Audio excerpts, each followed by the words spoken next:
Hello YouTube, LJ Draco here. Yes, as you can tell by the title, this is actually a contest entry to one of my great friends here on YouTube, Lauren's Collection.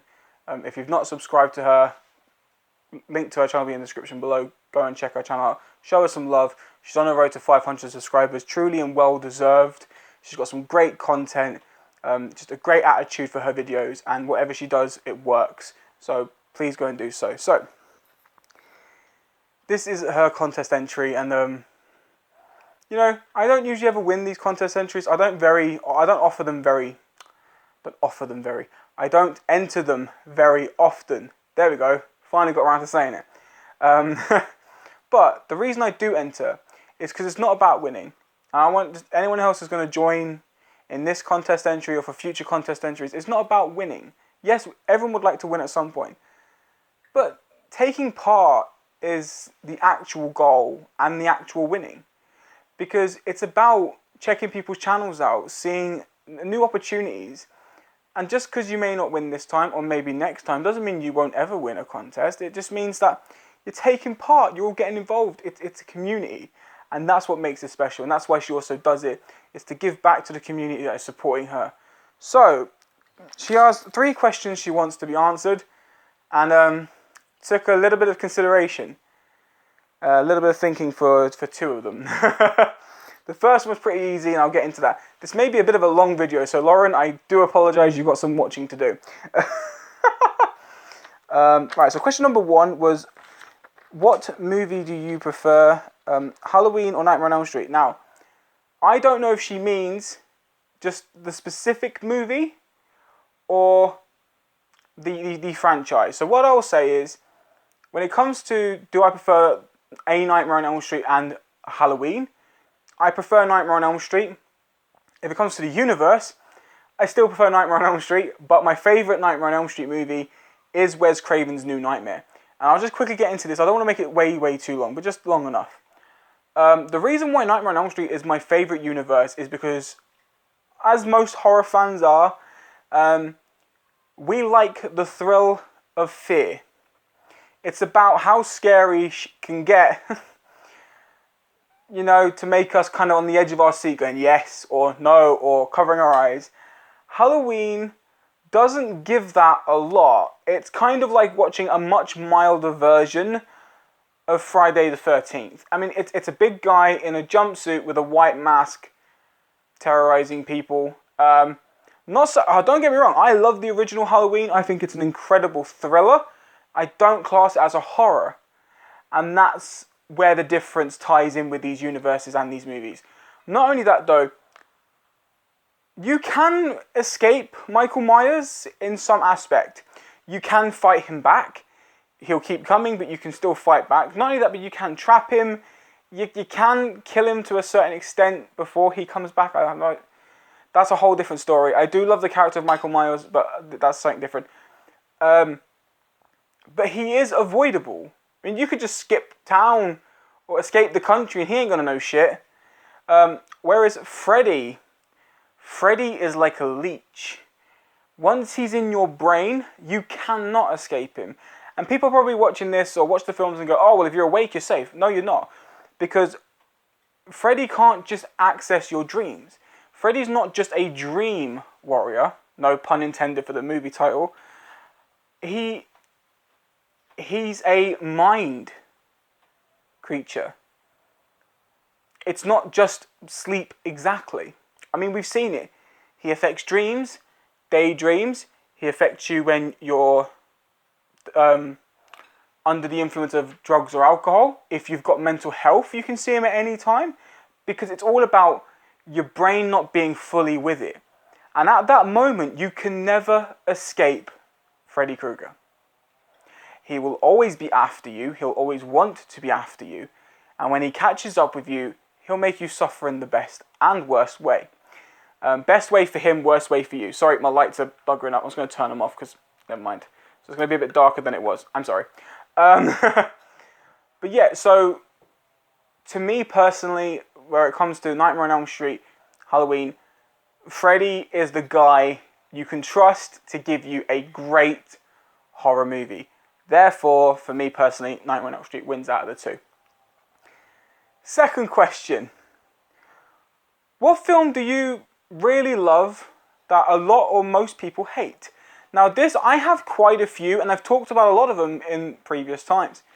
But one recently came to my mind, and it was actually with the help of Alice I actually realised which one I wanted to choose.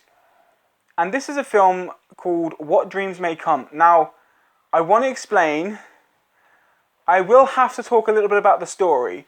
So, Lauren, I know you haven't seen this movie, and I know you don't really care much for spoilers, but I guess if you kind of... Oh, for some reason it's getting really dark in here, my light's on. If you kind of want to know my answer, I guess you kind of need to hear why. So, I will try and tell you the gist of the story that's kind of shown in the trailers, so that way it won't really be a spoiler, but it may be still a bit more information than you would have liked to have originally known. So, What Dreams May Come, I only ever hear bad things about this movie. Every time I talk about it, people say it's a terrible movie. It's one of Robin Williams' worst performances. It's mediocre, it's bland, it's not exciting, and that really ticks me off. What Dreams May Come is an emotional roller coaster that is based on loss, depression, and the afterlife. And from what we see in the trailer, so this is what won't be spoilers, but basically Robin Williams is I think he's like a pediatric doctor, he's like a children's doctor, and he has 2 kids of his own, and it says in the trailers, so there's no spoil, but something happens where he ends up losing his kids, and then not long afterwards he ends up dying himself. And we end up seeing him in heaven with Cuba Gooding Jr., who is like this guardian angel, talking him through heaven, telling him how he's got his own little world to live in. But Robin's like, hey, you know, I'm not alive anymore. I'm gone. I want to find my kids. And this movie becomes on a journey of him searching for his kids and about learning what other people's worlds are like in heaven. Like, heaven's not just one big place where everyone chills out. It's everyone's individual world. Everyone's got their own little piece of life to live out forever. But he doesn't want to live that alone. He wants to go and be reunited with his kids. And Robin Williams, I mean, I've watched a lot of his emotional films, for example, like Bicentennial Man, 1 Hour Photo, which is kind of twisted but still emotional. So, What Dreams May Come, obviously. And last night I actually watched a film called The Fisher King, but I'm going to be doing a review for that soon. That is something I can't wait to talk about. But What Dreams May Come is just a perfect emotional tale. And Robin Williams is such the chameleon actor that he's not just a comedian. He can do so much drama. And it fits into place. But not only that, this movie is not just about loss, depression, but it is revolved around mental health. And the reason I choose this movie is because this movie helped me want to help people with mental health. Because there's a very specific part of the story which I can't give away, that when whoever watches this film that hasn't seen it, it does hit the heartstrings to think, wow, I want to make sure that I can stop this for people, that I can do whatever I can to be there and help. And it's impacted me so much on my life that I've dedicated like the last 10, at least 15 years of my life trying to help people with mental health and depression. So that's why I choose this. And I know every movie is not for everyone's taste, but What Dreams May Come for me is the perfect guide on how to try and live a good, honest, happy life and try and help others who struggle to do the same. So that's my second choice. Sorry if that went a little bit deep. It's the truth. And the third and final question is, what videos do you enjoy recording the most? So she gave a lot of examples of what kind of videos. And I was stuck between 2. It was a really difficult choice. It was between my Back to My Future series, which I love absolutely doing, but it was also between my 3D reviews. Now, I love the Back to My Future reviews, but the problem with with that series is that I can't do that series consistently. It's not a forever video. It's only once every year, and people may look forward to it. It doesn't get that many views. Not only that, it doesn't seem to spark that much interest. So I thought I'd go with something that I know that I do often, that people appreciate, and that people ask me more for, and that is for my 3D Blu-ray reviews. Reason I love recording those is I love being one of the people out there who buys 3D Blu-rays when they come out. And, I mean, you already know the story, or you don't want to know anything about the story, you just want to see the film for yourself, and that's fine. But the main thing people want to know who still collect 3D is the 3D worth buying? And I like being the guy that takes the risk to buy those 3D Blu-rays just so I can show and talk about them, so you can get an idea, so you can sit there and go, do you know what? He says it's got good 3D, he says it's this and that. You know, normally I wouldn't take a gamble, but if he says it's okay, I'll get it. And I love that, because people then ask me, oh, hey, did you get the new so-and-so? Is the 3D any good? And I can, if I've got it, I can say, well, yeah, of course. But if I haven't, I'll go out and get it. And then I can say, well, I have now, and yeah. Or I can say, no, don't trust it. And I can save someone some money. But it's also the biggest series that I'm doing on my channel. I'm doing one of those a week, or maybe two if I watch an interesting 3D film that I didn't expect to attach to me too soon. But yeah, I love doing those videos. It makes me really, really happy. So for me, it just brings a lot more people together. Even those, for example, Lauren herself, she's not really a big 3D fan, but she always comments on my 3D reviews. She always likes what I have to say about the 2D, about the film as well. Also my little thoughts and opinions on the story.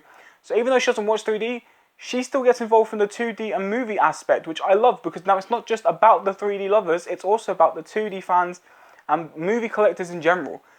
So it's a multi-group, you know, anyone can join, you know, and that makes me happy.